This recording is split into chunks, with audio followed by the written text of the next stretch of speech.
تشكرون ولنبلونكم بشيء من الخوف والجوع ونقص من الأموال والأنفس والثمرات وبشر الصابرين والذين إذا أصابتهم مصيبة قالوا إنا لله وإنا إليه راجعون. صدق الله العظيم. رب اشرح لي صدري ويسر لي أمري واحلل عقدة من لساني يفقهوا قولي. إن الله وملائكته يصلون على النبي يا أيها الذين آمنوا صلوا عليه وسلموا تسليما.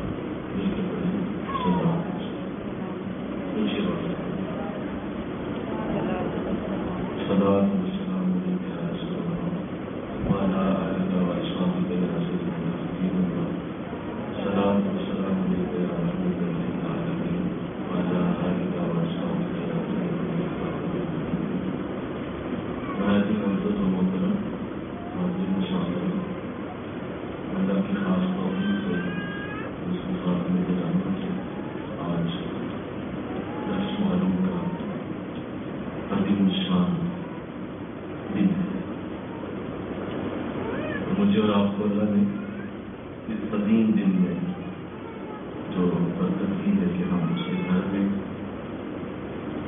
اس قدیم یادگار کو اسلام کے چہرے کا جھومر ہے واقعہ کیا کرا، اور خصوصاً حضرت سیدنا امام حسین اور شہدائے کربلا کی یاد میں سجائی گئی اس باوقار اور بامقصد مجلس میں جو ہر سال خواتین اسلام کے لیے 10 محرم کے دن منعقد ہوتا ہے.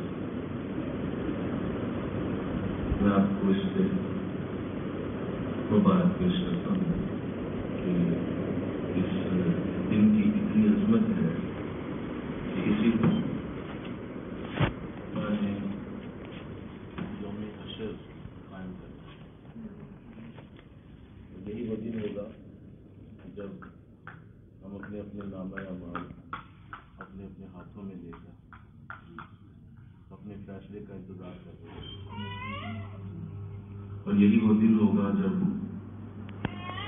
مخلوق کو اس کی زندگی کا رزلٹ دیا جائے. ساری زندگی جو وہ کرتے رہے اس طرح انہوں نے گزارا، اللہ انہیں اس کا رزلٹ دے گا. یہی وہ دن ہے کہ جس میں آدم علیہ السلام کو پیدا کیا گیا. اسی دن آپ کو جنت سے زمین کی طرف بھیجا گیا. یہی وہ دن ہے جب حضرت موسیٰ علیہ السلام نے فرعون کے ظلم سے اپنی قوم کو نجات دیا. یہی وہ دن ہے جس دن حضرت نوح علیہ السلام کی کشتی کنارے لگی. تو یوں بہت ساری عزتوں برکتوں سے معمول یہ دن 10 محرم کا دن. اور اسی دن اسلام کے بچانے کا اور اسلام کی زندگی کا سبب حضرت حسین رضی اللہ تعالیٰ عنہ کی قربانی اور آپ کے ساتھ آپ کے رفقا کا اللہ کی راہ میں شہید ہونا، وہ بھی 10 محرم کے دن ہے. تو یوں اس دن کی اپنی ویلیو، اپنی اس کی بہت بڑی ایک تاریخی حیثیت ہے. جب کوئی ایسا موقع آتا ہے تو اسی طرح برکتیں بھی نازل ہوتی ہیں جیسا وہ دن ہوتا ہے. تو یہ کتنا بڑا کرم ہے کہ ہم سب مل کر اسی دن میں آج اللہ کی یاد میں بیٹھے ہیں، اس کے محبوب کی یاد میں ہیں. اور خاص طور پہ جنہوں نے اس دن کی یاد کو قیامت تک کے لیے زندہ کر دیا، وہ حضرت حسین رضی اللہ تعالیٰ عنہ اور ان کے ساتھ ان کی یادوں میں ہم بیٹھے ہیں. اور کسی کو یاد کرنا یہ اس سے ملنے کے ہی برابر ہوتا ہے. اس کی محبت اور پیار دینے کا بہترین طریقہ یہ ہے کہ اس کو یاد کیا جائے. تو الحمدللہ میں اس پہ شکر گزار ہوں اللہ کا، اس نے ہمیں ہر سال یہ توفیق دی، اس سال بھی دی، اللہ آگے بھی توفیق دے، آمین تو اور آگے بھی توفیق دے، اور ہم اسی طرح اس دن کو ایک بامقصد انداز میں، خوبصورت انداز میں جس طرح ہونا چاہیے کہ ان کی یادوں میں بیٹھا جائے، ان کا ذکر کیا جائے، ان کی محبت میں آنسو بہائے جائیں اور اپنے محبت کا ان کے ساتھ اظہار کیا جائے، پیار کا اظہار۔ الحمدللہ تو سیدنا حسین رضی اللہ تعالیٰ عنہ کا ذکر خیر یہ کسی کا محتاج نہیں ہے۔ 1400 سال گزر چکے ہیں، آج 1445 ہجری ہے، اور جب سے آپ کا شہادت کا یہ میدان سجا ہے، اس سال سے لے کر اس سال تک کوئی سال ایسا نہیں ہے جس میں آپ کی یاد میں مخلوق کو اللہ نے پوری دنیا میں ہی انتظام نہ کروایا، کوئی سال ایسا نہیں۔ لہٰذا آپ ہر سال ہی اسی طرح یاد کیے جاتے ہیں۔ میں اور آپ کچھ ہی سالوں بعد اس زمین سے قبروں میں چلے جائیں گے، لیکن سیدنا حسین کی یاد قائم رہے گی، اور آپ کی یاد والے اسی طرح آپ کو یاد کرتے ہیں۔ تو اتنی بڑی سعادت ہے کہ ہمیں بھی ان میں شامل کیا جائے، اس پہ اللہ کا شکر۔ سیدنا حسین رضی اللہ تعالیٰ عنہ کی محبت کی بات کرنا یہ خود حضور کی سنت ہے۔ آقا دو جہان نے آپ کی محبت کی خود باتیں فرمائی ہیں، اور آپ نے بہت سارا پیار سیدنا حسین کا اپنی امت کو دیا ہے۔ اس میں کوئی شک نہیں کہ آپ نواسہ رسول ہیں، آپ پورن رسول ہیں، آل رسول ہیں۔ ایک لحاظ سے اگر دیکھا جائے تو یہی اتنا بڑا اعزاز ہے کہ کافی تھا کہ آپ حضور کے اپنے گھر میں پلے ہیں، حضور کی گود میں پلے ہیں، اور اللہ نے سارے بیٹے آپ سے واپس لے لیے۔ 4 صاحبزادے اللہ نے میرے نبی کو دیے، لیکن سارے ہی وصال کر گئے، اور حضور کے اپنی جو اولاد کریم ہے وہ ساری کی ساری فوت ہو گئی، لیکن اللہ نے اسی اولاد کے اندر جو آپ کو پالنے کا موقع دیا، جو صحیح انداز میں بیٹے کی طرح آپ نے بچپن سے جس کو جوان کر کے جوانیوں تک پہنچایا، وہ سیدنا حسین رضی اللہ تعالیٰ عنہ۔ بیٹی کو اگر دیکھا جائے تو چاروں صاحبزادیاں اپنے انداز سے بڑی اعلیٰ رہیں، لیکن جن کو آپ نے خود اپنی گود میں بٹھا کے بڑے پیار سے ایک ایک لفظ سکھایا اور آگے ان کو تیار کیا امت کے لیے، وہ حضرت فاطمہ الزہرا رضی اللہ تعالیٰ عنہ۔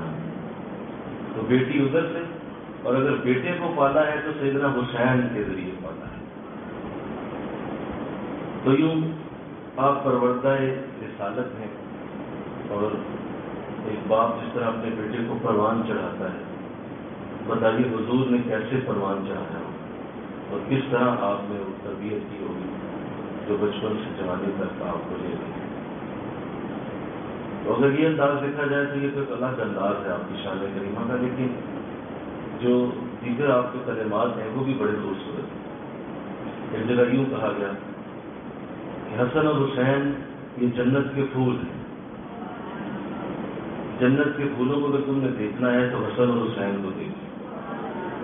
یوں فرمایا کہ یہ جنت کے جوانوں کے سردار، جنت میں جتنے لوگ ہوں گے وہ 30 برس کے جوان ہوں گے، عورتیں اور مردوں کو 30 برس کی عمر دی جائے گی، اور سارے ایک ہی عمر کے ہوں گے، کسی کی عمر کم یا زیادہ نہیں ہوگی، سب کی عمریں گھٹا کے 30 پہ یا بڑھا کے 30 پہ کر دی جائیں گی، اور ان سب کے سردار حضرت حسین۔ یوں جنت بھی آپ ہی کی قبضے میں آ گئی، اور آپ ہی کے ساتھ جنت کا بھی تعلق۔ ایک جملہ تو ایسا ہے کہ جس پہ جتنا بھی احترام کیا جائے کم ہے۔ اس میں آپ کو یوں فرمایا حسین منی وانا من الحسین، حسین مجھ سے ہے اور میں حسین سے۔ کیا بات! اب یہ ایک ایسا وہ ایک یوں سمجھ لیں کہ 2 جان ایک جسم والا معاملہ بنا دیا گیا کہ جیسا حسین ہے ویسا ہی میں ہوں، اور جیسا میں ہوں بولو ویسا ہی حسین ہے۔ حسین منی وانا من الحسین، حسین مجھ سے ہے اور میں حسین سے ہوں. تو دونوں کا انداز اتنا غربت والا ہے. تو یہ اور بھی بے شمار انداز بنائے گئے، اور اگر عظمت و رخ کی طرف جایا جائے تو بے انتہا عظمت ہے، بے انتہا فضل، بے انتہا کرم حضرت حسین کے ساتھ جڑا ہے. میں نے قرآن کریمہ کی جو آیت پڑھی ہے سورہ بقرہ میں سے، اس میں اللہ شہید کے حوالے سے کچھ عرض اور بیان فرما رہا ہے. میں چاہتا ہوں کہ اس پہ غور کریں کہ قرآن کی آیت پڑھنا، قرآن کی آیت پہ غور کرنا اپنی باتوں سے اور اپنے درد سے کہیں بہتر. اور اس کے بعد جو بھی آیات آئی ہیں وہ ساری سیدنا حسین کے لیے نازل کی گئی اور ان کی شان میں ہوتی ہے. اس شاعت میں اللہ نے وَلَا تَقُولُوا لِمَنْ يُقْتَلُ فِي سَبِيلِ اللَّهِ أَمْوَاتٌ، تم میں سے کوئی جو اللہ کے راستے میں چلا گیا، وصال کر گیا، قتل ہو گیا، تم میں سے کوئی اگر ایسا ہے کہ اسے اللہ کے راستے میں موت آئی ہے تو تم ایجاد رکھو وَلَا تَقُولُوا لِمَنْ يُقْتَلُ فِي سَبِيلِ اللَّهِ أَمْوَاتٌ، تم اسے مردہ نہیں کہہ سکتے. جو اللہ کے راستے میں چلا گیا، بولو سارے بولو، اسے کیا؟ اسے مردہ نہیں کہہ سکتے. اموات کا لفظ اس کے لیے منع. جو شہادت پا کے اللہ کے راستے میں قتل ہو گیا اس کے لیے مردے کا لفظ بولنا منع کر دیا گیا. باقاعدہ وَلَا تَقُول کا لفظ ہے، لا کا لفظ ہے، منع. تمہاری زبان سے اس کے لیے یہ لفظ نہ نکلے کہ یہ فوت ہو گئے. اب فوراً انسانی ذہن یہ سوچتا ہے کہ اگر فوت نہیں ہو گیا تو پھر کیا ہے وہ؟ تو قرآن اس کا بھی جواب دیتا ہے بل احیاء، بلکہ وہ زندہ ہے. لیکن کہو سبحان اللہ، کیا شان ہے میرے رب کی، کیا ہے وہ زندہ ہے. بل احیاء، وہ زندہ ہے. وضاحت کر دی کہ تمہیں اگر لفظ بولنا ہے تو یہ بولنا ہے بل احیاء، وہ زندہ ہے. اب فوراً انسانی ذہن جواب دیتا ہے کہ کیسے زندہ ہو گیا وہ؟ جب ایک شخص فوت ہو گیا، قتل ہو گیا، جنازہ بھی ہو گیا اور اس کو آپ نے دفن بھی کر دیا، وہ زندہ ہے. انسانی ذہن سوچتا ہے تو فوراً قرآن اس کو آگے سے ایڈریس کرتا ہے وَلَٰكِن لَا يَشْعُرُونَ. تم بھی اگر یہ سوچ رہے ہو نا کہ وہ کیسے زندہ ہے تو تم اس کا شعور نہیں رکھتے. تمہیں یہ سوچنے کی ضرورت نہیں. اپنے دماغ کو چھٹی دے دو، جو ہم نے کہا اس پہ یقین کرو. تمہارا ذہن وہاں تک نہیں جا سکتا وہ کیسے زندہ ہو گیا یہ چھوڑو. وَلَٰكِن لَا يَشْعُرُونَ، تمہیں شعور نہیں آ سکتا کہ وہ کیسے زندہ. کتنی خوبصورت آیت ہے جو شہداء کے لیے کہ اللہ نے انہیں زندہ رکھا ہے. یاد رکھیے جو شخص موت پا جاتا ہے اصل میں اس کے 5 حواس ختم ہو جاتے ہیں، اس کی 5 سینسز ختم ہو جاتی ہیں. دیکھنا، سننا، چکھنا، سونگنا اور چھونا، یہ 5 سینسز ہیں جو انسان کو دی گئی ہیں. یہ حواس ہے. اگر کوئی مر جاتا ہے، فوت ہو جاتا ہے تو یہ 5 سینسز اس سے ختم ہو جاتی ہیں. نہ وہ دیکھتا ہے، بولو، نہ وہ سنتا ہے، بولیے، نہ وہ چکھتا ہے، نہ وہ چھوتا ہے، نہ وہ سونگتا ہے. یہ 5 حواس اس کے ختم ہو جاتے ہیں. ہم کہتے ہیں ڈیڈ پرسن، فوت ہو گیا بندہ، کیونکہ نہ دیکھ رہا ہے، نہ سن رہا ہے، نہ چھو رہا ہے، نہ سن رہا ہے، کچھ بھی نہیں، ختم ہو گیا. قرآن کہتا ہے کہ جو شہید اللہ کے راستے میں ہوا ہے اس کی 5 سینسز موجود ہیں. وہ سن بھی رہا ہے، بولو، وہ دیکھ بھی رہا ہے، وہ چھو بھی رہا ہے، وہ سن بھی رہا ہے اور وہ چکھ بھی رہا ہے. یہ 5 سینسز شہید کو دی گئی. بل احیاء، وہ زندہ ہے. تو زندگی اصل میں انہیں 5 حواس کا نام ہے. یہ 5 حواس جس کے پاس ہے وہ زندہ ہے. تو شہید کا کتنا بڑا مقام. ایک عام شہید کا انداز یہ ہے کہ اللہ نے اسے اتنا بڑا مقام دیا کہ وہ موت کے بعد بھی یہ 5 سینسز یوز کرتا ہے. لیکن چونکہ ہمیں شعور نہیں، ہم جان نہیں پاتے، ہم اس کو سمجھ نہیں پاتے یہ کیسے ہو. اللہ نے شہادت کی جو عزت و برکت بیان کی ہے میں اس سے مفسرین لکھتے ہیں کہ کم از کم یہ دل میں آرزو ہونا کہ اللہ مجھے بھی شہادت عطا فرمائے، یہ مومن کی علامتوں میں سے یہ علامت ہے کہ آپ کے دل میں یہ ضرور آرزو ہو کہ اللہ مجھے شہادت دے یا میری اولاد میں سے کسی کو شہادت دے۔ اگر زندگی میں موقع آیا تو آیا، نہ آیا تو کم از کم یہ آرزو لے کے مرے کہ اگر موقع آیا تو مجھے بھی شہید ہونا ہے۔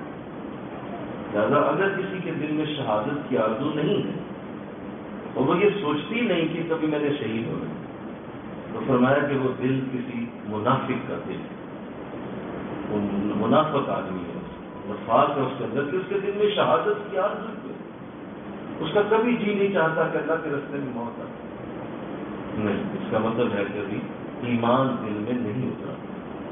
تو انشاءاللہ بہت ذرا ساری آرزو کرتی ہوں آج انشاءاللہ، بہت ذرا کہ میں آرزو کرتی ہوں انشاءاللہ کہ اللہ مجھے شہادت کی موت یا میری اولادوں میں سے کسی کو دے، میری اولادوں میں کوئی ایسا ہے جو اللہ کے راستے میں شہید ہو، میری نسل میں۔ تو شہادت بہت بڑی اللہ جیسے کہ میرا خطبہ مقام دے، ایک عام شہید کا اتنا بڑا درجہ کہ فرمایا کہ جب کوئی شہید ہوتا ہے، اسے گولی لگتی ہے، اسے کوئی ایسا ہتھیار لگتا ہے اور وہ شہید ہونے رہا کی طرف چل پڑا، شہید ہونے لگا، تو اس کے خون کا قطرہ اس کے جسم سے رشتہ ہوا بھی زمین تک نہیں پہنچتا کہ اللہ اس کی روح کو جنت میں پہنچا دیتا ہے، اس کی روح جنت میں پہنچ۔ بولا کوئی حساب کا کوئی حساب، کوئی کتاب کا کوئی کتاب، میرے رستے میں جان دی، اس سے زیادہ کیا حساب ہو، سیدھا جنت کے اندر پہنچا دینا۔ اور فرمایا کہ جنت کا یہ انداز جو اس کو دیا جاتا ہے، اس میں یہ بھی خوبصورت انداز ہے کہ شہید کو کفن نہیں پہنایا جائے، اس کو اسی وردی کے اندر دفن کیا جاتا ہے جو اس نے یونیفارم پہنی ہے، جو اس نے ڈریس پہنا ہوا ہے، جس بھی کپڑے کے اندر ہے، اس کو اسی میں شہادت کا رتبہ دیتا ہے، اس کو کفن نہیں دیتا ہے بلکہ اسی طرح سے قبر بنا دیا۔ کتنا بڑا مقام ہے انشاءاللہ کہو اللہ توفیق۔ تو یہ ایک عام شہید کا درجہ ہے، کہاں ایک عام شہید اور کہاں سید الشہداء حضرت امام حسین اور دیگر جو حضور کے صحابہ شہید ہیں بہت زیادہ، ان کا قدر اور مقام کہاں ہوگا۔ اسی لیے شہید کی تعزیت منع ہے، شہید کے لیے آپ تعزیت نہیں کر سکتے۔ کسی آدمی کو شہید ہوا ہو اب اس سے گھر جا کے یہ نہیں کہہ سکتے کہ بڑا افسوس ہے کہ آپ کا بیٹا چلا گیا، ایسا منع ہے۔ آپ کسی شہادت والے کی تعزیت نہیں کر سکتے، اس لیے کہ وہ تعزیت کا مقام ہی نہیں ہے، وہ تو خوشی کا مقام، وہ تو خوش ہونے کا موقع ہے کہ وہاں پہ آپ تعزیت کر سکتے، اس لیے وہاں تعزیت نہیں ہوگی۔ اور یہ کہا جائے گا تمہیں مبارک ہو تمہارا بیٹا شہید ہوا، کیا کہا جائے گا بولیے، تمہیں مبارک، مبارک کا لفظ خوشی سے گلے لگایا جائے گا، ماتھا چوما جائے گا، تیرا بیٹا شہید ہو۔ کتنی بڑی سعادت۔ تو یہ موقع جسے اللہ دے زندگی میں امت کے اندر شہداء کتنے کو اگر آپ گنیں تو شاید لاکھوں میں بھی نہ بنے، لہٰذا یہ بڑے خاص لوگ ہوتے ہیں انہیں اللہ شہادت کے مقام پہ فائز فرماتا ہے، جس کی اولادوں میں کوئی شہید آ جائے تو بہت خاص لوگ۔ تو جو کہ یہ مقام بہت بڑا تھا، لہٰذا اللہ نے حضور کی امت کو کیسے اس سے محروم رکھنا تھا، یا پھر حضور کی اہل بیت کو کیسے اس سے محروم رکھنا، آپ کی اہل بیت کو ہر اعزاز دیا گیا، تو شہادت کا اعزاز حضرت حسین کے ذریعے دیا گیا۔ حضرت حسین شہادت کی وجہ سے سرفراز ہوئے اور آپ اہل بیت کا یہ اعزاز اپنے نام کر دیں۔ اے حسین ابن علی تجھ پر سلام، اے شہیدان محبت کے امام، زندگی ہی زندگی تیری حیات، اے حیات اندر حیات اندر حیات، تو نے دھو ڈالے ملت بیضا کے داغ، تو اگر اسلام کا دل ہے تو ایمان کا دماغ، فخر سے دل کا دریچہ باغ کرنا چاہیے، جن کا تیرے جیسا آقا ہو انہیں ناز کرنا چاہیے۔ لہٰذا آپ کی یہ عزت و برکت کے اللہ نے شہادت کا رتبہ دیا، اور شہادت بھی سب سے بڑی عطا ہے۔ سیدنا حسین کی طرف یہ آیت کریمہ اس لیے بھی جاتی ہے کہ آگے اللہ نے جو اس آیت کا انداز بنایا، جو ترتیب بنائی، وہ ساری آپ کے اوپر فٹ ہوتی ہے اور آپ کی شخصیت کے اوپر پوری طرح سے عکس بنتی ہے جو اللہ نے اس آیت میں فرمایا. سنیے اللہ فرماتا ہے وَلَنَبْلُوَنَّكُمْ بِشَيْءٍ مِّنَ الْخَوْفِ. اگر ضمن میں ایک بات کروں کہ میں نے کل جمعے میں یہ بات کہی تھی، آپ اس کو سماعت کریں کہ جب بھی سیدنا حسین کا ذکر کیا جائے گا اور آپ کے اہل بیت کا ذکر اور آپ کی شہادت کا ذکر اور آپ کے ساتھ جو ساتھی شہید ہوئے ان کا جو ذکر ہوگا اس میں یہ یاد رکھیں کبھی بھی اس کو ایسا انداز دینا کہ وہ ایک غمگین داستان بنے، یا ایسا انداز دینا کہ ایک مظلوم کی داستان جیسے فیل ہو گئی، مظلوموں کے پاس مظلوم تھے وہ لوگ اور بڑا ظلم ہوا، دیکھیں یہ ہو گیا وہ ہو گیا، ایسا انداز منع ہے. مفسرین نے اس پہ بہت کلام کیا اور یہ فرمایا گیا کہ اگر کوئی ایسا کرتا ہے تو اسے روکا جائے، کیونکہ وہ لوگ مظلوم نہیں تھے، وہ مظلوم وہ لوگ نہیں تھے، وہ کوئی مظلوم نہیں تھے، یہ تو ایک امتحان تھا اور اس امتحان سے وہ لوگ گزر رہے تھے. اگر کوئی یہ کہتا ہے کہ مظلوم لوگ تھے تو وہ اس کی بھول ہے. اگر امام حسین دعا کرتے تو اللہ آسمانوں کے سارے دروازے بارش کے لیے کھول دیتے. آپ دعا فرماتے تو زمین سے بارش کا پانی اور سمندروں کا پانی باہر آتا اور آپ کی پیاس بجھا دی جاتی، لیکن ایسا نہیں کیا گیا. یہ ایک امتحان تھا جس میں سے گزارا گیا اور اس کو اس طرح بنانا کہ اس کو مظلوموں کی داستان بنا کے اور رونا اور پیٹنا اور بلٹنا اور اس طرح کا انداز نہیں، یہ غلط ہو، ایسا انداز نہیں. وہ بڑے عظیم لوگ، بڑے اعلیٰ لوگ، ان کی یادوں کے ساتھ ایسی بے ادبی نہ کی جائے. اور ابھی شعر پڑھا جا رہا تھا کہ پیاسا حسین کو کہوں اتنا تو بے ادب نہیں. ہاں سبحان اللہ. پیاسا تو حسین کو کہوں اتنا تو بے ادب نہیں میں کہ میں حسین کو پیاسا کہہ دوں. کیا آپ کو پیاس لگی ہوئی تھی؟ اتنا بے ادب ہوں؟ نہیں میں اتنا بے ادب. پیاسا حسین کو کہوں اتنا تو میں بے ادب نہیں. لب سے لبے حسین کو ترسا ہے آب ریت پر. یہ وہ تو پانی تھا جو ترس رہا تھا کہ خدارا مجھے کوئی اٹھائے اور لبے حسین تک لے جائے. میں تڑپ رہا ہوں کہ میں اس کے ساتھ لگ جاؤں. یہ پیاسے نہیں. پیاسا پیاسا کہنا اور پیاسا پیاسا کہہ کے روزانہ لوگوں کو جاہلیت ہے. وہ پیاسے تھوڑی تھے، وہ تو ایک امتحان تھا جس سے وہ گزر رہے. اور پھر ایک اور بات بھی سن لیں. آپ ماشاء اللہ سمجھدار ہیں، طلباء ہیں، قرآن کی آپ کا ذہن، آپ کا شعور بڑا مستحکم ہونا چاہیے. یہ بچوں جیسی باتیں چھوڑیں اور اس طرح کے انداز اختیار کر کے دو کو ملا کے بتلاتے رہنا، یہ کوئی طریقہ نہیں. ہاں ویسے محبت میں آنسو آ جائیں، ظاہر پیار ہے، محبت ہے، ابھی مجھے بھی آئی تو وہاں سے آنے چاہیے. لیکن یہ کیا بات ہوئی؟ کیا انہیں تیر یہاں سے جا رہا ہے، تیر ادھر سے گزر رہا ہے، سینے سے پار ہو گیا ہے، بازو کٹ کے ادھر چلا گیا، یہ کیا کر رہے ہیں؟ کیوں آپ اس طرح کی بات کر کے لوگوں کے خود چڑا رہے ہیں؟ بڑا ظلم ہوا، ایسا ہوا. ایک اور بات بھی سن لیں. 10 دن کے لیے پانی بند ہوا. کتنے دن بولو؟ سارے بولو. 10 دن. یکم سے لے کر 10 والا 10 دن تک پانی بند، اور پانی روٹی نہیں پہنچنے دی گئی. 10 دن تک آپ اسی طرح رہے. اچھا یہاں 10 دن ہے، اب ذرا ادھر ہے. سیدنا عثمان غنی رضی اللہ تعالیٰ 40 دن تک پانی بند ہو گیا.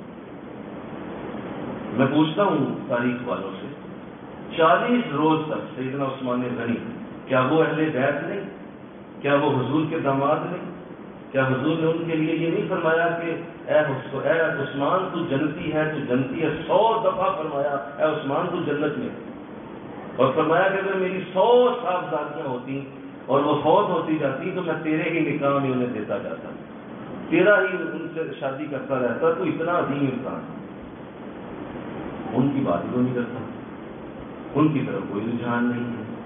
اور سنو یہ شہید کربلا ہیں امام حسین. سنو یہ شہید بولو کربلا ہیں، وہ شہید مدینہ ہیں. انہیں مدینہ میں شہید کیا گیا.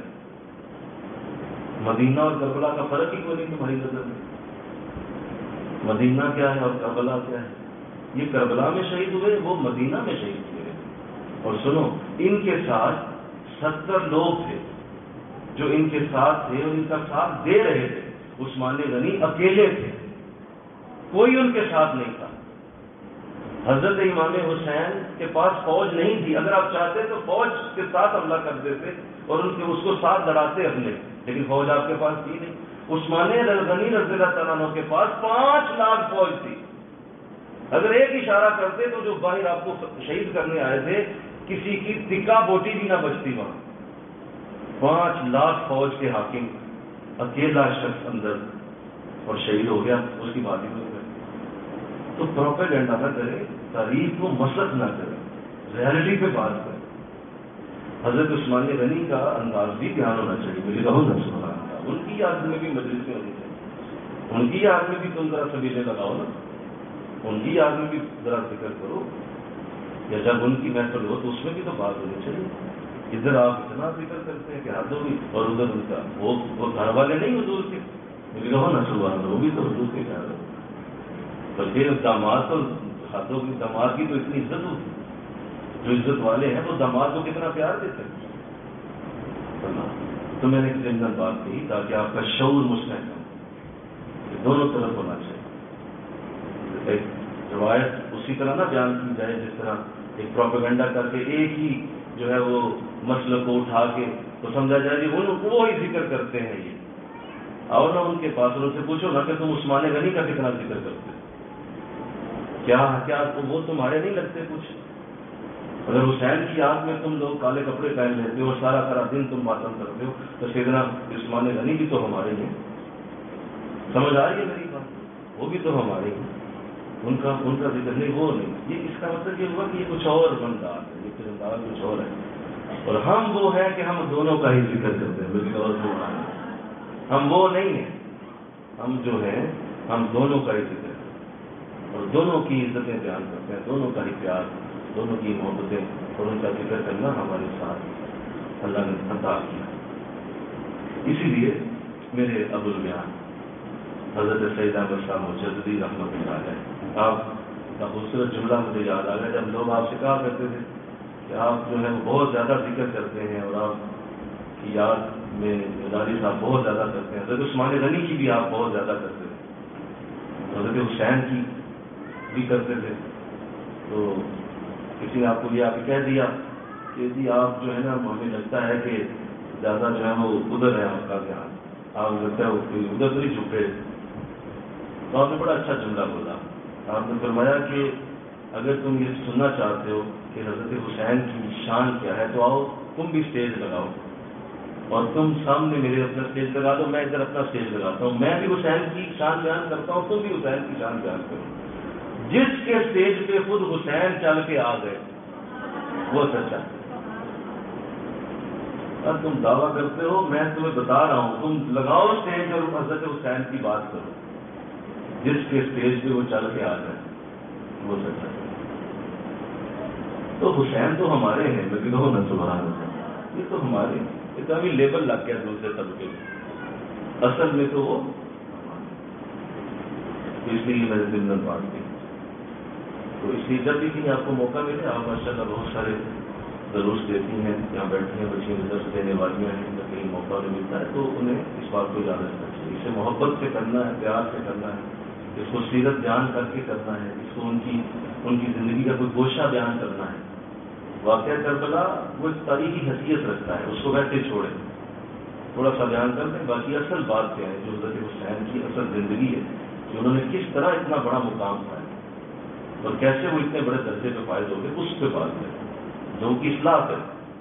آج حضرت حسین کے ذکر کو لوگوں نے اے ٹی ایم بنا لیا، جی اے ٹی ایم بنا لیا اور اس سے مال کماتے ہیں، اور لوگوں کو حضرت حسین کے ذکر کو اس طرح کر لیا جیسے کوئی جو ہے وہ ایک بازاری سی چیز ہے، استغفراللہ، ایک بازار کا انداز بنا کے۔ اور آپ نے یوٹیوب آپ نے دیکھی ہوں گی، کچھ کلپس بھی آئے ہوئے ہیں، آج کل مجھے بتا رہے تھے کہ وہ جی ڈانس کر رہے ہیں ماتم کے اندر میوزک لگا کے۔ تو آپ سب آپ نے اسی طرح کے انداز ہر دور میں ہوں گے، جو لوگ صحیح راستے پہ ہوں گے ان کو چاہیے کہ وہ اس کا کلا کما کریں اور اس کی بنیادوں کو کھیڑ دیں، جہاں بھی ان کو موقع ملے اس کی صحیح بات کی کریں۔ اور ماتم کس بات کا مجھے بتاؤ؟ ماتم تو غم پہ ہوتا ہے بھائی، تو ہمارے شہید تو زندہ ہیں، قرآن کہہ رہا ہے بولو، اور نہیں سمجھ آئی بات، تو زندہ پہ کون سا ماتم ہے؟ بھائی ایک شخص سامنے بیٹھا ہوا ہے، آپ اس کا ماتم شروع کر کیسے کرتے؟ وہ تو زندہ ہے، کیوں ماتم کرتے؟ کیسے کرتے ہیں؟ کیوں کرتے ہیں؟ لہٰذا یہ چھوڑیں آپ جو ہو رہا ہے، لیکن ہم نے صحیح راستے پہ رہنا ہے، انشاءاللہ کہتے ہوئے درست راستے پہ رہنا ہے، اور ہم نے اس ذکر کو پیور رکھنا ہے جیسے یہ ہونا چاہیے، جس طرح کا انداز اللہ والوں نے بنایا، میرے بزرگوں نے بنایا، اور جس طرح نیک لوگ اس کا ذکر کرتے ہیں وہ انداز، اور وہ یہی ہے جس طرح آپ ماشاءاللہ باوقار طریقے سے بیٹھے ہوئے ہیں، صاف ستھری جگہ پہ بیٹھے ہوئے ہیں، ہم نے بھی نعت پڑھی ہے، قرآن سنا ہے، ابھی ہم نے آپ کے سامنے قرآن کی آیات پڑھی، یہ انداز ہے ان کی محبت کا، کیونکہ وہ قرآن نیزے کی نوک پہ سنانے والے۔ کتنے اعلیٰ ہیں محمد کے گھرانے، اگر بول دو کتنے اعلیٰ ہیں محمد کے گھرانے والے، انہوں نے قرآن سنائے تھے نیزے کی نوک پہ، تم بازاروں میں جو ہے زنجیریں مار رہے ہو اور اپنے جو ہے وہ سینے چلنے کر رہے، یہ طریقہ ہے، یہ کس نے کہا؟ ٹھیک ہے کریں جو ان کا انداز ہے، پھر ہم اس پہ تو نہیں کچھ کر سکتے، جب اللہ کا اپنا نظام ہے وہ جیسے چلائے، لیکن اصل انداز قرآن ہے جس کے لیے وہ شہید ہوئے۔ اللہ، تو یہ بات سمجھ آ گئی آپ کو؟ میری بات سمجھ آئی؟ ہاتھ کھڑا کرے گا جو میں نے کہا، سمجھ آ گئی بات؟ یہ بڑی ضروری بات، اس کو دہرائیں اپنے دل میں، اس کو مستحکم کریں تاکہ یہ کبھی بھی آپ کی آگے نسلیں اور آپ کے آگے جتنے بھی آپ کے جہاں جہاں آپ کے قدم پڑے، اس صحیح انداز کو آگے پروموٹ کیا جائے، ورنہ حد ہو چکی ہے، پہلے حد کوئی ہونے والی نہیں ہے، ابھی حد ہو چکی ہے۔ کس طرح کا انداز آپ کے ذکر کے ساتھ جوڑ دیا گیا، استغفر اللہ، انسان سوچ نہیں سکتا، میرے نبی کا دین ایسا تو نہیں ہو سکتا کہ آپ کوئلوں پہ چل رہے ہیں اور بچوں کو سروں کے اوپر نوک کے خنجر کی نوک مار کے خون نکال رہے ہو، کہہ رہے ہیں یہ غم حسین ہے۔ استغفر اللہ بولو ذرا صاحب، ایسا نہیں، ایسا نہ ہونے دینا ہے، نہ کبھی اس کو پروموٹ کرنا ہے انشاءاللہ۔ اور یہ قرآن سے جو اللہ نے بیان کیا، ارشاد کرتا ہے وَلَنَبْلُوَنَّكُمْ بِشَيْءٍ مِّنَ الْخَوْفِ وَالْجُوعِ وَنَقْصٍ مِّنَ الْأَمْوَالِ وَالْأَنفُسِ وَالثَّمَرَاتِ۔ وَلَنَبْلُوَنَّكُمْ، یہ بڑا پیارا لفظ ہے، بہت ہی خوبصورت لفظ ہے، ذرا اس پہ سبحان اللہ بول دو۔ وَلَنَبْلُوَنَّكُمْ، بڑا ہی پیارا لفظ ہے، بلکہ میں اس لفظ کو کہوں گا کہ یہ ایک میڈیسن ہے، یہ ایک ٹونک ہے، میں کہوں گا کہ یہ ایک اینٹی بایوٹک ہے۔ یہ لفظ جو ہے، یہ میں نہیں کہہ دوں کہ یہ ایک بہت بڑا آپ کے لیے اینٹی وائرس ہے، بیماریوں کو ختم کر دینے والا کوئی لفظ اٹھائیں وہ یہ لفظ ہے، وَلَنَبْلُوَنَّكُمْ، ہم تمہیں ضرور آزمائیں گے۔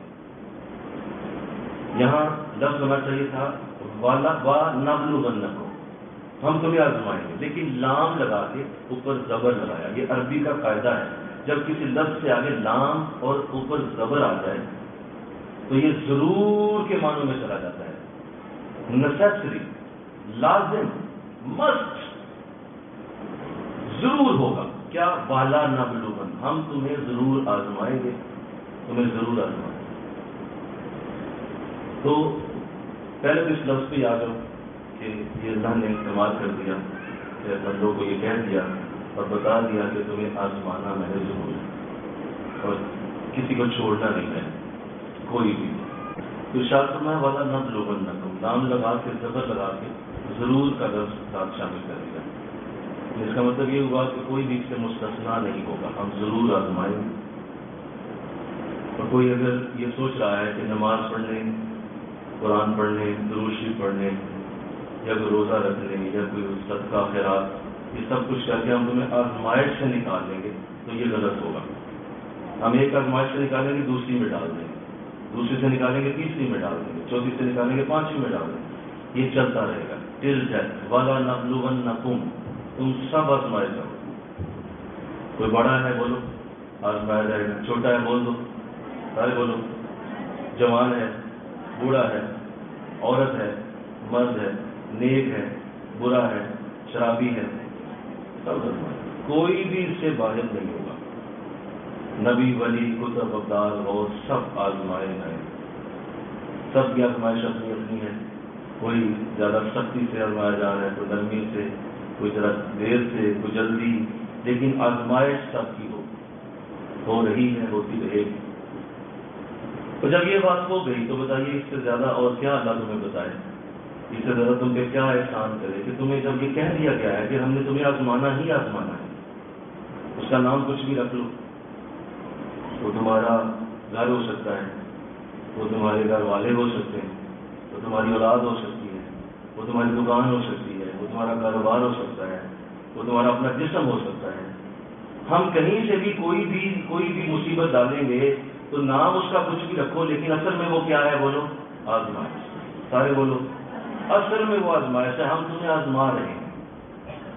وہ تمہارے شوہر کی شکل میں ہے، وہ تمہاری بیوی کی شکل میں ہے، تمہارے بچوں کی شکل میں ہے، تمہارے عزیز ہیں، رشتے دار ہیں، تمہارا کوئی کولیگ ہے، دوست ہے، کوئی جس بیس سے بھی مصیبت پریشانی تمہاری طرف آنی ہے وہ تمہاری اچھا، صرف مصیبت ہی آزمائش نہیں ہوتی، بولو خوشیاں بھی آزمائش ہوتی ہیں۔ نہیں ذرا سارے یہ جملہ بولتے ہیں، کیا ہوتی ہیں؟ خوشیاں۔ میری لوگ کہتے ہیں دیکھیں میں مصیبت میں اس لیے آزمایا جا رہا ہوں، نہیں، خوشی بھی آزمائش ہوتی ہے۔ آپ کو جو یہ آپ کو اللہ تھوڑی دیر کے لیے خوشی دیتا ہے وہ بھی تو آزمائش ہے کہ اب یہ کیا کرتا ہے خوشی میں، اب یہ آسانی میں آیا ہے تو کیا کرتا ہے، اب یہ ذرا اچھے دنوں میں ہے، اب اس کو اللہ ہم نے ذرا کھلی روٹی پانی دیا ہوا ہے اچھی سے، اب کیا کرتا ہے، یہ بھی تو آزمائش ہے۔ بولو، یہ سب آزمائش ہے۔ وَلَنَبْلُوَنَّكُمْ، ہم تمہیں ضرور آزمائیں۔ اچھا یہ بھی اس پہ بریکٹ نہیں لگائی گئی کہ ہم تمہیں صبح نہیں آزمائیں گے، دوپہر میں نہیں، ہر وقت، کوئی وقت نہیں چھوڑیں گے۔ رات کی اپنی آزمائش ہے، دن کی اپنی ہے، دوپہر کی اپنی ہے، شام کی اپنی ہے، صبح کی اپنی ہے، کسی وقت میں تمہیں سے باہر نہیں ہونا۔ اب جو تو لوگ یہ بات سمجھ جاتے ہیں زندگی میں، ان کی زندگی اسی دن سے ملائی کی طرح گزرنا شروع ہو جائے گی، نرم ہو جائے گی، ٹھنڈی ہو جائے گی۔ کیوں؟ وہ اس بات کو ہر وقت ٹریننگ کر لیتے ہیں اپنے ذہن کی کہ مجھے آزمایا جا رہا ہے، میں آزمائش میں ہوں، لہٰذا مجھے اب کیا کرنا ہے، میں اسی طرح چلوں، کیونکہ جو بندہ آزمائش میں ہوتا ہے اس کو اللہ نے آخر میں آگے بتایا بھی کہ تم نے کیا کرنا ہے، اس آزمائش میں جب بھی آؤ گے تو کیا کرنا ہے، وہ آگے بتایا، میں بھی اس سے جاتا کرنا کیا ہے وہ بھی بتا دیا۔ تو انشاءاللہ کہتی ہوں سمجھ آئی بات، وَلَنَبْلُوَنَّكُمْ، ہم تمہیں ضرور آزمائیں گے۔ اور اب کوئی میری بات توجہ سے سنو ذرا، اب کوئی اللہ سے لڑائی لڑنا شروع کر دے کہ نہیں مجھے کیوں آپ آزمائیں، یا یہ کہنا کہ میں ہی کیوں، لو کیسا جاہلانہ جملہ ہے، میں ہی کیوں، مجھے ہی کیوں، یا میرے ساتھ ہی کیوں ہو رہا ہے، یہ کیا بات کرتے ہیں؟ جب وہ کہہ رہا ہے کہ میں نے سب کو کرنا ہے تو میں ہی کیوں کا تصور ہی نہیں ہے۔ آپ بھی یہ سوچو، آپ بھی، میں بھی، یہ میں ہی کیوں کی جگہ بولو میں بھی ہونا چاہیے کہ مجھے بھی اللہ آزمائے۔ تو اگر یہ توفیق مل گئی اور یہ ذہنی ٹریننگ ہو گئی تو پھر لوگ تمہیں اچھے لگنا شروع ہو جائیں، کیونکہ ہر بندہ تمہاری آزمائش ہی ہے، اور لوگوں کی طرف تمہارا رجحان صرف یہ نیگیٹو نہیں رہے گا، یار یہ بندہ بہت برا ہے، یہ بندہ بہت ہی برا ہے، یہ تو بہت ہی زیادہ برا ہے، اس سے تو بہت ہی مجھے بہت تنگ کیا، اس سے تو بہت تنگ کیا، بس آپ کا رجحان ختم ہو جائے گا۔ آپ کا رجحان یہ ہوگا کہ یہ میرے لیے آزمائش ہے، یہ کوئی بھی ہے، یہ میرے لیے آزمائش ہے، اور میں نے اس کو تسلی سے اس میں سے نکلنا ہے، اور میں نے اس میں سے کامیاب ہونا ہے۔ جب یہ سمجھ آ گئی، آپ اندازہ کریں کہ آپ کی زندگی جھگڑوں سے نکل آتی ہے، امن، سکون، رحمت، فضل، کرم، کچھ رہ نہیں جاتا سوائے اس کے، کچھ رہ نہیں جاتا۔ اللہ تو اللہ توفیق دے، آمین کہہ دو، اس لفظ کی اللہ توفیق دے دے، اور اس کی ٹریننگ کرو ذہنی، بار بار اس کو اپنے اوپر لگاؤ، بار بار سنو، اس کو بار بار دہراؤ کہ میری ٹریننگ ہو جائے، میرا ذہن اس طرف آ جائے کہ یار اس طرح آزمائش ہے۔ اب اللہ نے کمال احسان کر دیا کہ آگے آیت میں ان آزمائشوں کی کیٹیگریز بیان کر دی، نہ کرتا ہم کچھ نہیں کر سکتے تھے، لیکن اس نے کمال کر دیا، اس نے بڑی محبت کی بندوں کے ساتھ کیٹیگریز بیان کی کہ یہ آزمائشیں ہوں گی جو ہم تم سے لینا چاہیں گے، 50-60 سال میں تیار ہو جاؤ، بی ریڈی، تیار ہو جاؤ، ان میں سے کچھ آنے والا ہے۔ یہ تو میں بتاتا ہوں تیرا رب ہوں، سچ تو میرے پہ ختم ہے، بلکہ میں ہی تو سچ والا ہوں، میں ہی تو سچ ہوں، تو میں تمہیں سچ بتا رہا ہوں کہ یہ ہوگا، وَلَنَبْلُوَنَّكُمْ، ہم تمہیں آزمائیں گے. کس سے مولا کیسے آزمائے گا؟ بِشَيْءٍ، ان چیزوں میں سے، بِشَيْءٍ، ان شیوں میں سے، ان چیزوں میں سے. کیا؟ من الخوف. سب سے پہلے ہم تمہارے لیے جو ہماری نظر میں بہت بڑی آزمائش ہے وہ ہے ڈر، خوف. ہم تمہارے اوپر خوف ڈالیں. یہ آئے گا ہی آئے گا، تم اس سے بچ نہیں سکو گے. وہ غریبی کا ہو سکتا ہے، وہ قرضے کا ہو سکتا ہے، وہ کسی دشمن کا ہو سکتا ہے، اپنی جان کا ہو سکتا ہے، وہ تمہارا گھر کا جھگڑے کا خوف ہو سکتا ہے. بہت سارے خوف، لمبی لسٹ ہے خوف کی. ہم تمہیں ان میں ڈالیں گے. یہ بھول جاؤ کہ تم ان میں سے کسی کے خوف میں نہیں آنا، ہم تمہیں ضرور ڈال دیں. کبھی دشمن کا خوف ستائے گا، کبھی غربت کا خوف ستائے گا، کبھی ذلت کا خوف ستائے گا، کبھی کوئی شے، کبھی کسی ڈر آئے گا کسی بات. اور سنو، اگر ان میں سے کوئی نہ بھی نہ آیا تو آخرت کا خوف ڈال دیں گے. مجھے کہو نا سبحان اللہ. کون سا خوف ہوگا؟ قبر کا، آخری دن کا، اس کا ڈر ہوگا.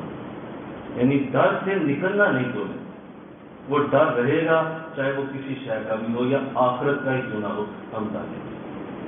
تو وہ مسئلہ حل ہو گیا. کمال ہو گیا. بولا ٹھیک ہے، آئی ایم ریڈی. ٹھیک ہے، ان میں سے کچھ آیا میں دیکھوں گی کہ میں نے کیا کرنا ہے. والجو، تمہارے اوپر خوف ڈالنے کے بعد ایک اور بھی کیٹیگری ہے. اگر خوف نہ ہوا تو اس میں تم ضرور ہو گے، اور وہ ہے بھوک. ہم تمہارے اوپر بھوک ڈالیں. تمہیں ایسا وقت زندگی میں ضرور دیکھنا کو ملے گا کہ تمہارے پاس کھانے کو کوئی شے نہیں ہے، شدید بھوک لگی ہوگی اور تمہیں کچھ بھی میسر نہیں ہوگا. ایسا وقت تمہارے اوپر ڈالا جائے گا. اور اس وقت کیا کرو گے وہ ہم بعد میں بتائیں.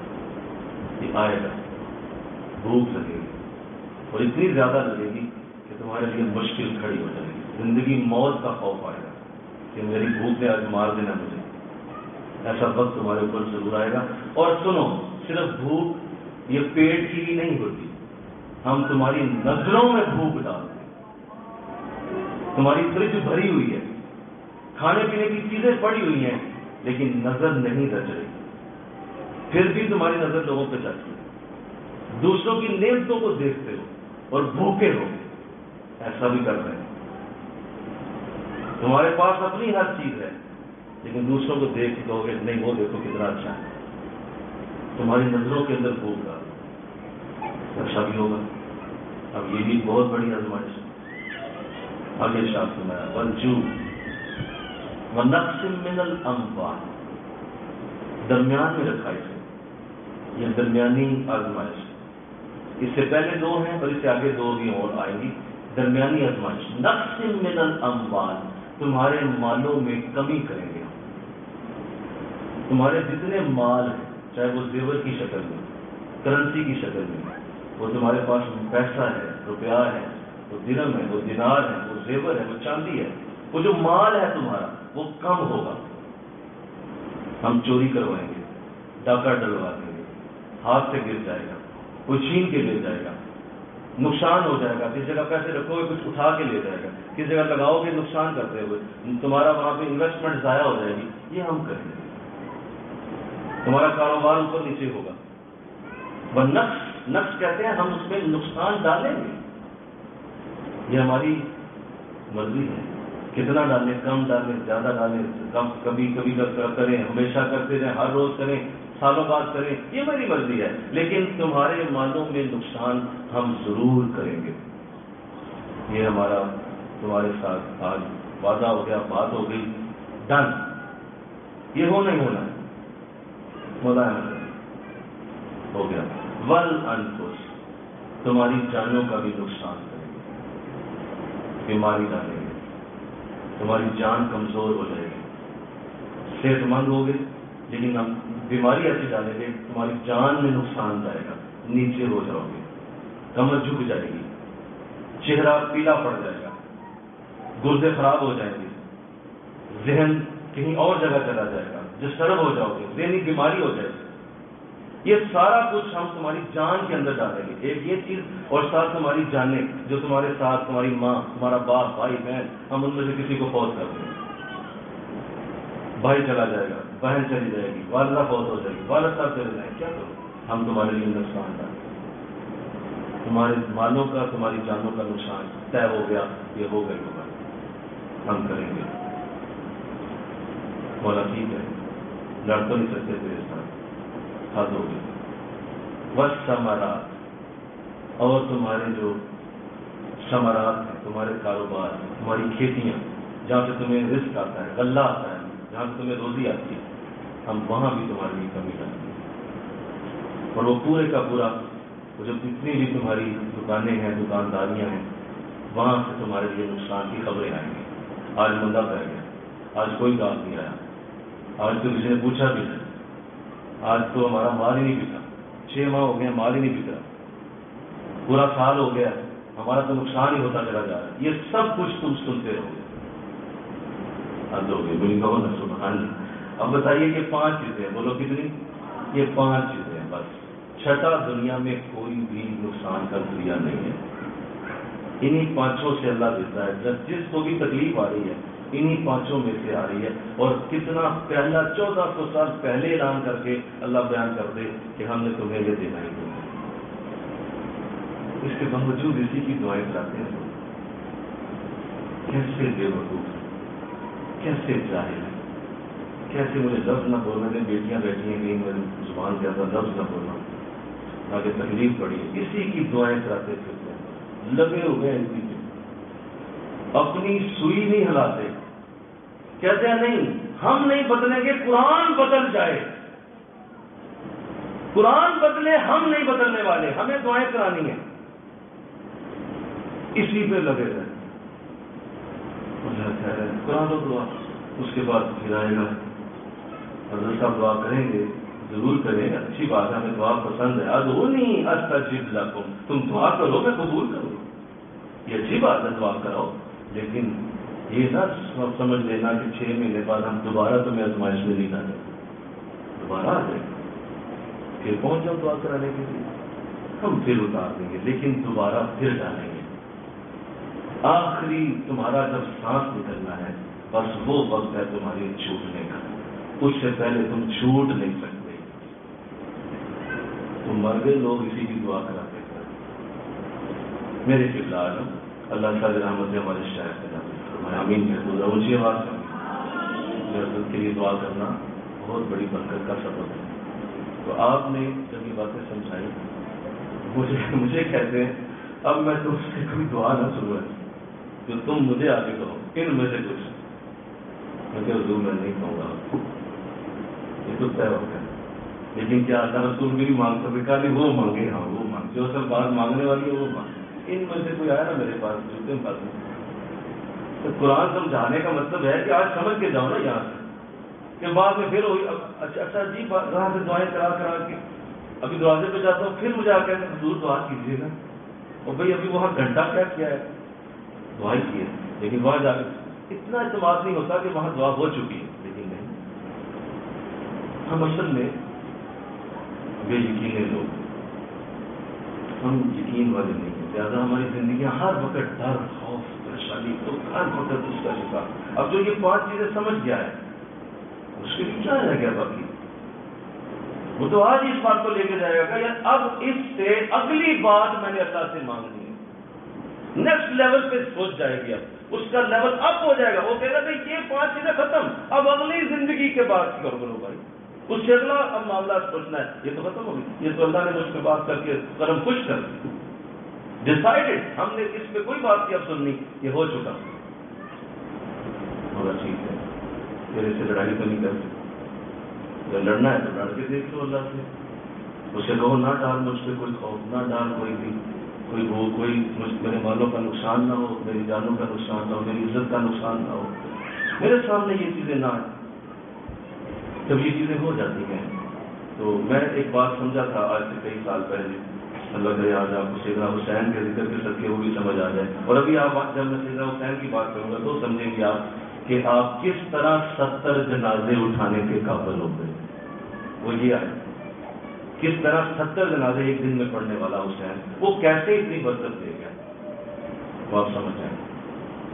تو مجھے یاد ہے کہ جب یہ چیزیں سمجھ کے اندر شعور میں چیزیں گئی تو مجھے اسی دن سمجھ آ گئی کہ جب انسان یہ 5 چیزوں کو اپنے اندر مستحکم انداز سے سمجھ لیتا ہے اسی دن اس کی ولایت کا آغاز ہو جاتا ہے. وہ ولی بننا شروع ہو جاتا ہے. اس کی ولایت کا پہلا رخ ہی یہ ہے کہ وہ اللہ سے صلح کر لیتا ہے. کیا کر لیتا ہے؟ یہاں کسی کی ہے صلح اللہ سے؟ ذرا دیکھو نا، اٹھ کے گلیوں میں جاؤ، لوگوں کے گھروں میں دیکھو، کسی کی صلح اللہ سے ہے؟ ہر ایک اللہ سے پریشان. تو ملو کی دیتا، تو کس نہ بیاہ کرا دیتا، تو کیڑے کہاں بھیج دیتا، تو کس شادہ دے دیتا، طرح دے دیتا، یہ کام ہو گیا، وہ کام ہو گیا، مجھے کیوں دیا، مجھے کیا دے دیا، مجھے فلاں کیوں دے دیا. کسی کی صلح ہے اللہ؟ بھائی آپ جب کسی ایک شکوے کو بھی کرتے ہیں صلح وہیں پہ ختم ہو جاتی ہے. صلح کا مطلب ہے ہمیشہ کے لیے راضی. کیا مطلب ہے صلح کا؟ ہمیشہ کے لیے خوش راضی. اس کے بعد دوسری بات ہی نہیں ہوتی ساری زندگی. آپ کہتے ہیں کہ آج آپ سے صلح کر لی تو اب زبان ہے میری آپ سے، اور میں ایک عزت دار گھرانے کا فرد ہوں. عزت والے بندے زبان کا پاس رکھتے ہیں، لہٰذا میں زبان دیتا ہوں آج آپ سے صلح ہے. اس کے بعد ساری زندگی کے لیے شکوہ ختم ہو جاتا ہے. تو یہاں کسی کی اللہ صلح ہی نہیں. ہر بندہ کوئی نہ کوئی اپنے اندر شکوہ پا کے بیٹھا ہو. کرنی چیز، سواری نہیں چیز، ملانی صحیح، فلانی صحیح، فلانی صحیح.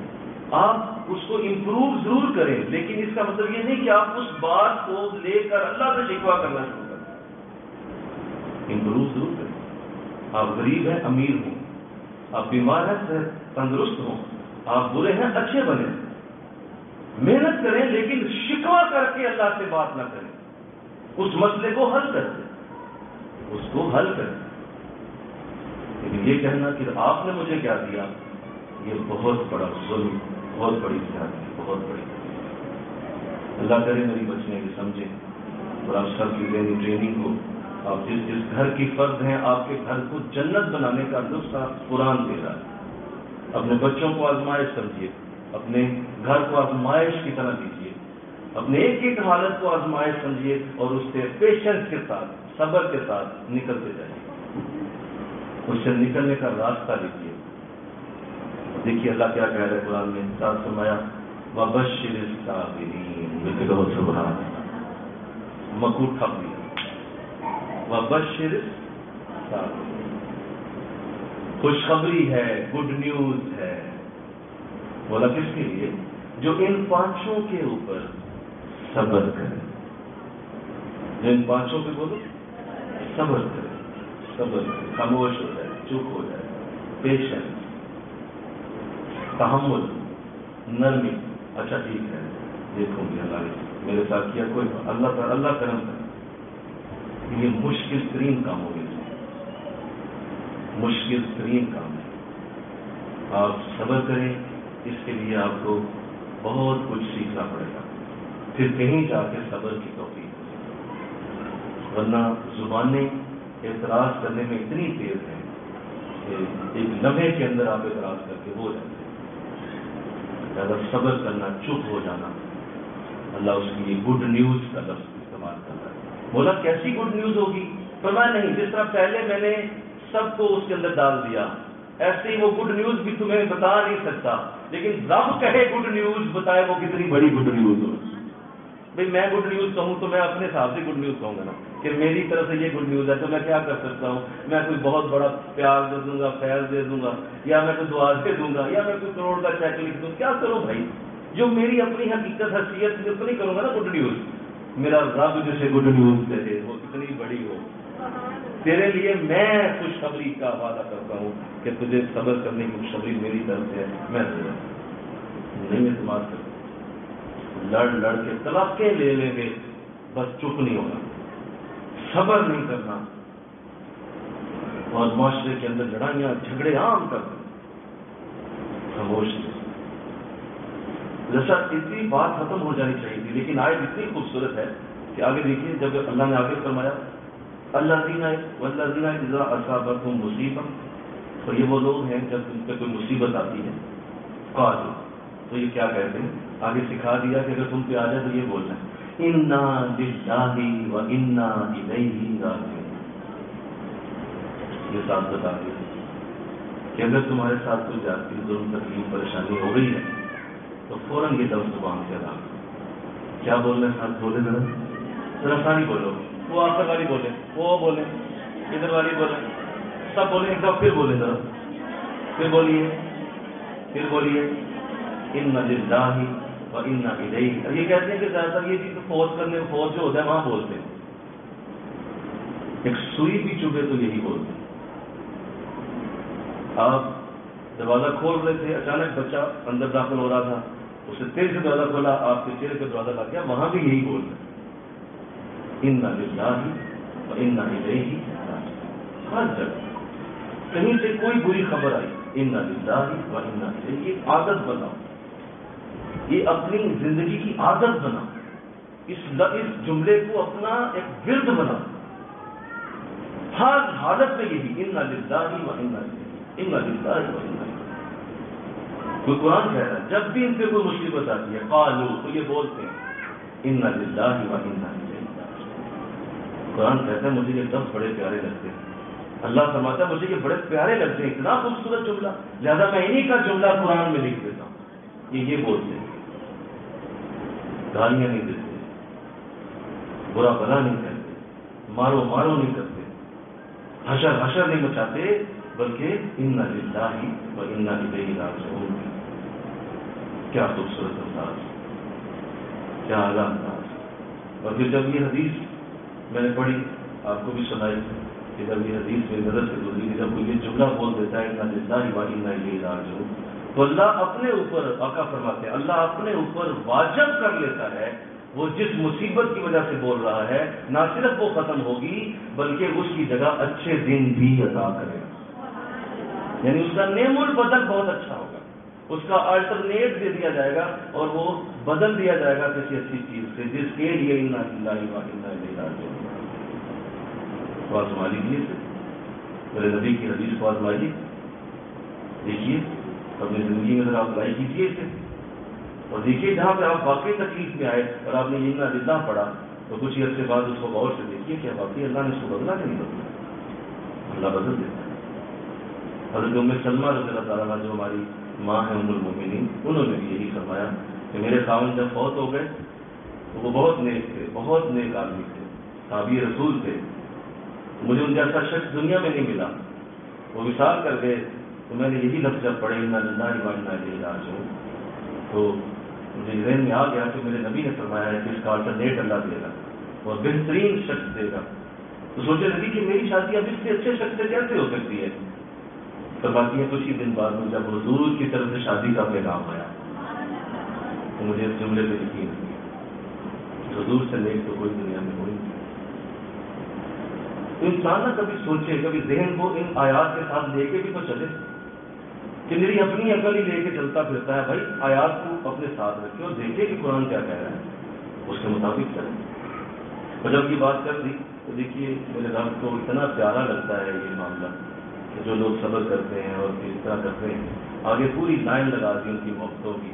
کیا فرمایا, اولئک علیہم صلوات من ربہم ورحمہ. یہ وہ لوگ ہیں جو یہ صبر کرتے ہیں, چپ رہتے ہیں, اللہ کی رحمتیں ان کے اوپر نازل ہوتی ہیں. اللہ کی رحمتیں انہی کے اوپر اترتی ہیں. جو تم رحمت دینا چاہتے ہو اس کے لیے تمہیں وہ کسی چکی سے گزرنا ہے. اس چکی سے گزرو گے تو آگے اولئک علیہم صلوات من ربہم, تمہارے رب کی طرف سے تم پہ درود ہے, صلوات ہے, رحمت ہے. اور تب آئے گا نا, یہ پہلے تو یہ آیت آئے گی, پچھلی وہ آیتیں گزرے گی تو یہ آیت آئے گی. تو یہ سارا کچھ ہوگا, پھر اللہ اچھے دن لائے گا, رحمت کے دن لائے گا. آگے فرمایا وَأُولَٰئِكَ هُمُ الْمُهْتَدُونَ, یہی وہ لوگ ہیں جو اصل میں ہدایت کے اوپر ہیں. ہدایت والے یہ, تم ہدایت والے ڈھونڈتے پھرتے ہو, آؤ میں تمہیں ایڈریس دوں. یہ لوگ ہیں ہدایت والے جو چپ رہ کر اللہ کے ان حکموں کے اوپر اپنے رب کے ساتھ صبر کرتے کرتے زندگی گزار رہے ہوتے ہیں. ہم انہیں ہدایت کی ضمانت اور گارنٹی دے دیں. ہدایت انہیں کے پاس. اس کا مطلب جو واویلا کرنے والا, شور مچانے والا, بے صبرا, طلاق لے کے بھاگ گئی, طلاق کر گئی, یہ کر گئی, ہدایت والی نہیں.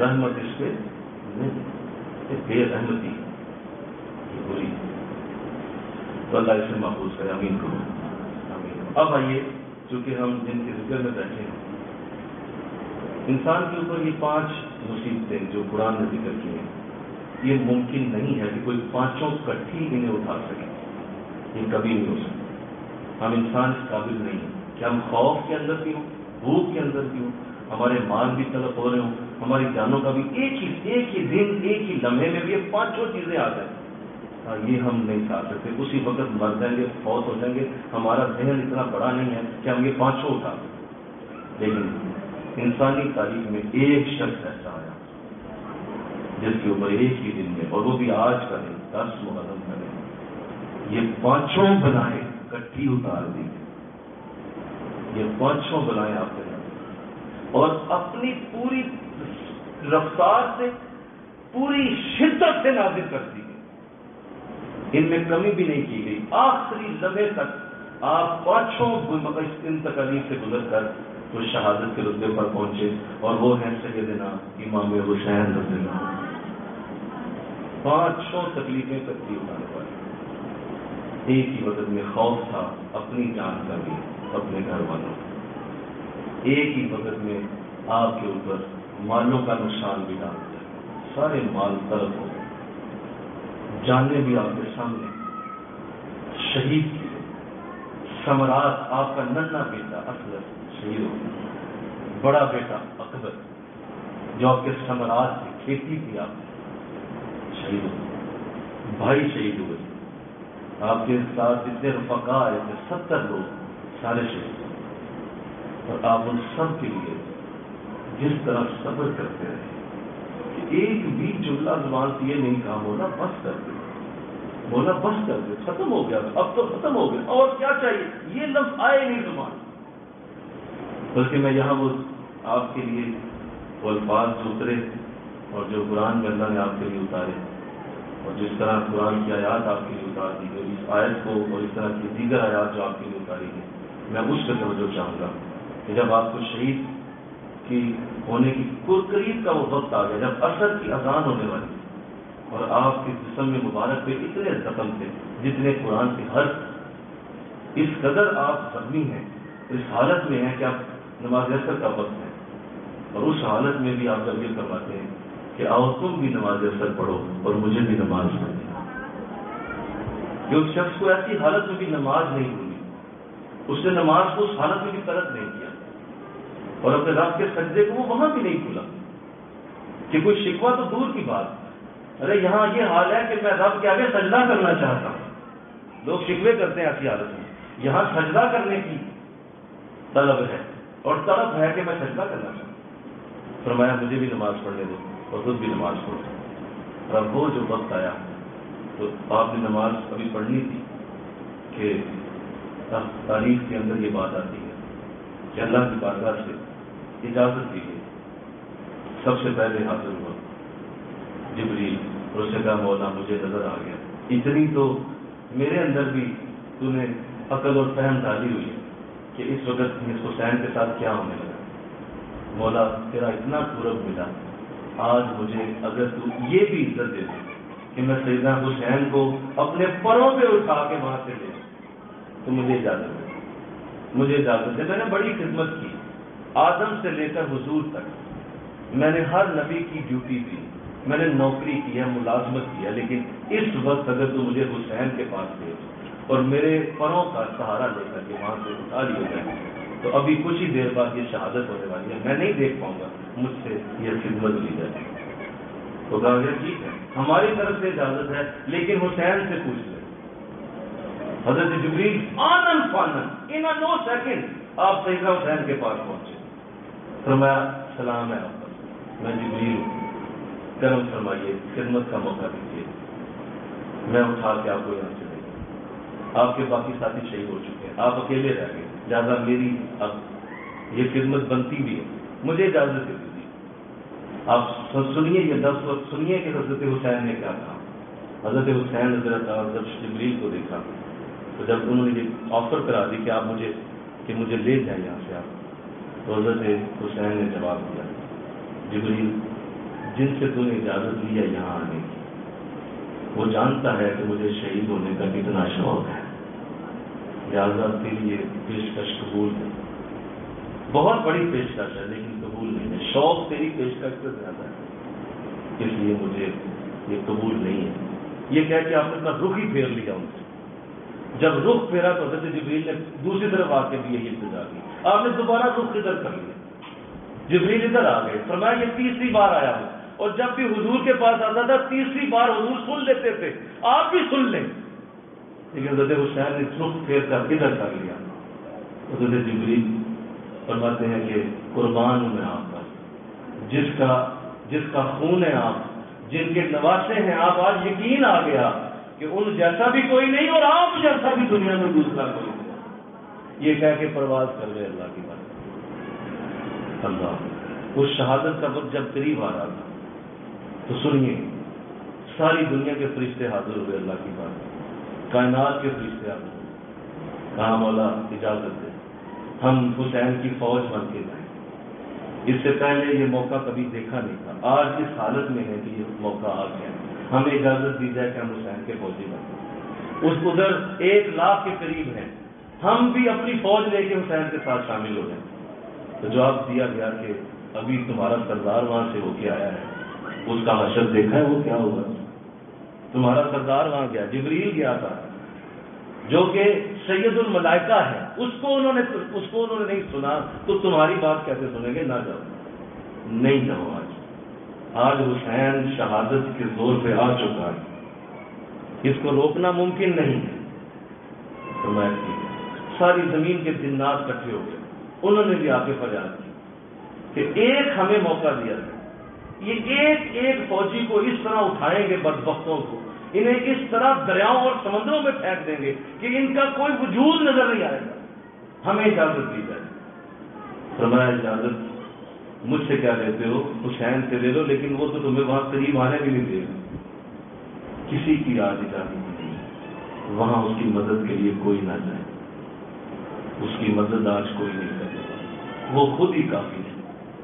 اور میرے حسین نے کمال کر دیا، جب آپ کا سر سجدے میں گیا اور اس وقت جب آپ کے سر کو کاٹا گیا، تو مجھے یہ کہنے دو کہ جب انسان سجدے میں جاتا ہے تو اس کا سر اللہ کی رحمت کی گود میں ہوتا ہے۔ ایک عام انسان جب سجدہ کرتا ہے تو اس کا سر اللہ کی رحمت کی گود میں جاتا ہے، مجھے بتاؤ تو صحیح حسین کا سر کہاں گیا ہوگا؟ وہ سر جو جھکا ہے سجدے میں وہ کہاں گیا ہوگا؟ اور کس جگہ شہادت پائی ہے کہ سر اللہ کی رحمتوں کی گودوں میں تھا اور وہاں آپ کا سر کٹا۔ تو سارے وہ دکھ بھی جھیل کر، ساری پریشانیاں اٹھا کر، یہ حسین تیرا ہی کام تھا، سبھی لال کیے تو نے جگہ، تجھے ان غریبوں میں ڈوب کر شب غم کا چاند بنا۔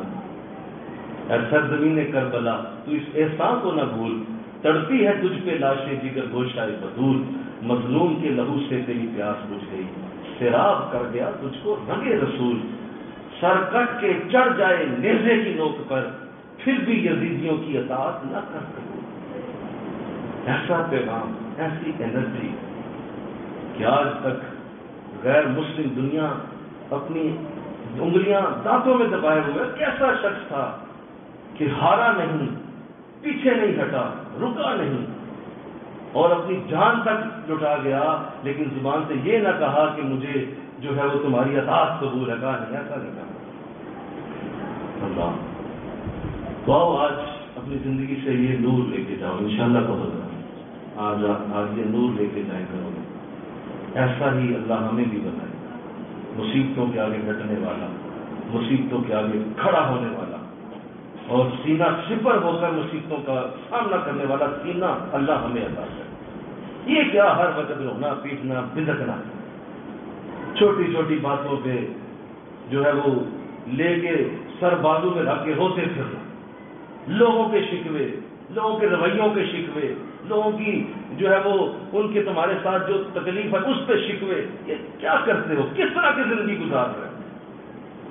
یہ حسینیت نہیں ہے، یہ حسین کا کام نہیں ہے، یہ حسین تو ماننے والوں کا کام ہے۔ وہ لوگ تو زندگی کو کسی اور انداز سے دیکھ رہے ہوتے ہیں، وہ کہتے ہیں یہ تو زندگی ہی موت کے لیے ہے، یہ تو آئی ہی موت کے لیے ہے، یہ تو جائے گی موت کے اوپر۔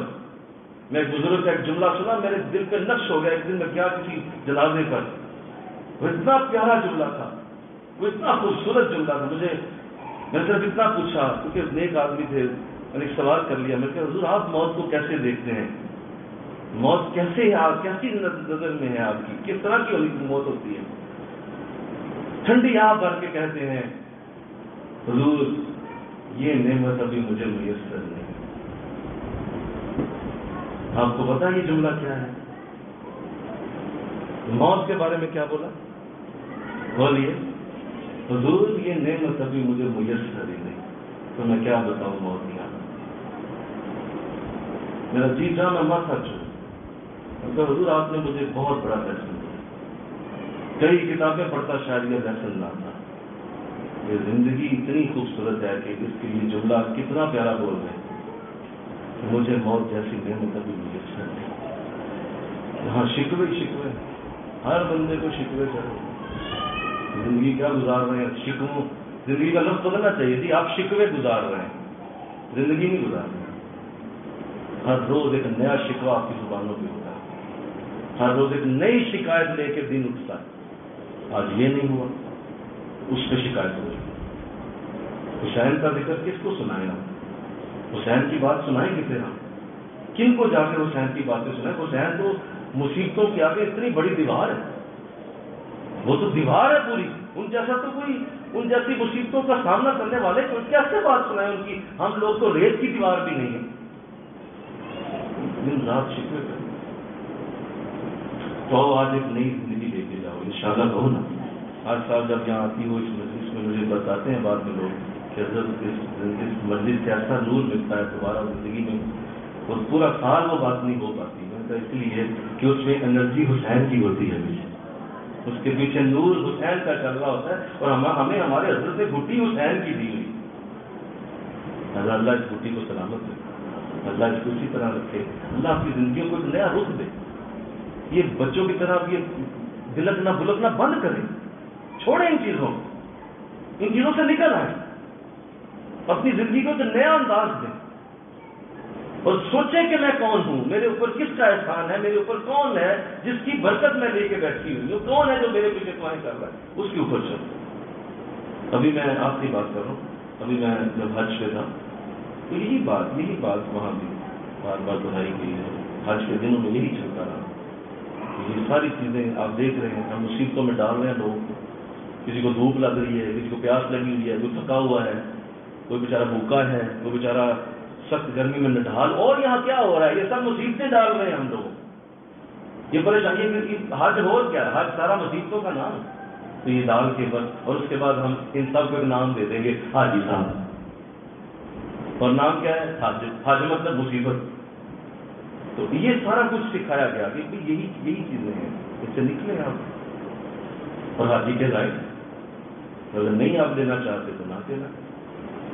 تو آئیے آج ہم ایک وعدہ اپنے آپ سے کر کے جائیں، انشاءاللہ کہیں ضرور یہ بھول نکال دیں کہ نماز آپ کو مصیبتوں سے نکال دیں گے، جی یہ بھول نکال دیں کہ حضرت صاحب کی دعائیں نکال دیں گے، یہ چھوڑ دیں، یہ بھول نکال دیں آپ کہ آپ ان چیزوں سے باہر نکل آئیں گے، اور آپ وظیفے پڑھ لیں، مجھے حضرت صاحب فلاں پڑھا لیں، مجھے نکال لیں، یہ نہیں ہونا۔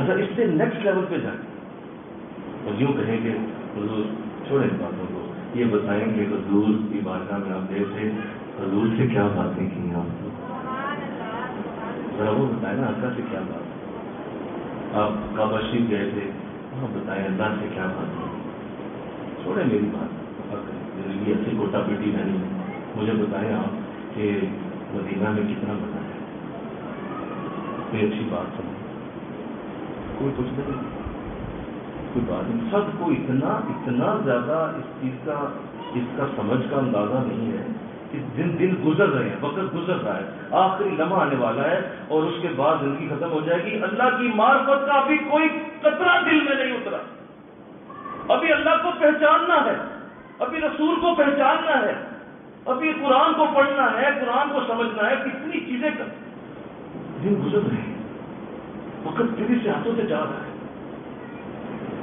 یہ سوچ رہے ہیں میری مصیبتیں حل ہو جائیں گی، یہ ہو جائے وہ ہو جائے، اسی پہ لگے رہے، اور آخری دن جب موت آنے لگتی تھی اس دن بھی کہیں گے یار 20 کام رہ گئے وہ بھی کرنے تھے، وہ کچھ اسرائیل تھوڑا سا ٹائم دے دو یار، یہ 20 کام میں اور نہ کر لوں،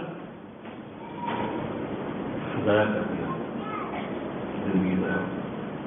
کہو حضرت اللہ مجھے توفیق دے، ہم سیدنا حسین کے اس پیغام کو سمجھیں اور سیدنا حسین کے اس پیغام کو دل میں لے کر چلیں، ہمیشہ کے لیے اپنی چہروں کو، اپنے ذہنوں کے دریچوں کو ان چیزوں کے لیے تیار رکھیں، لگے رہیں اپنے رب کی معرفت میں، انشاءاللہ ایک نئی زندگی پاؤ گے، ایک نیا رخ دیکھو گے، تمہارے لیے انداز ہی بدل جائے گا، ہر صبح تمہارے لیے عید ہو جائے گی، ہر رات ليلۃ القدر بن جائے گی، ہر رات ليلۃ القدر، ہر دن عید ہو جائے گی۔ کیوں آپ کو شکوئی نہیں کسی سے؟ تو اللہ مجھے توفیق دے، آپ کو اللہ کی حفاظت دے، سیدنا حسین کا ذکر سب نے بڑی محبت سے کیا، آپ کے روضہ پاک پر جا کر آپ کو سلام کرنے کی کوشش فرماتے ہیں۔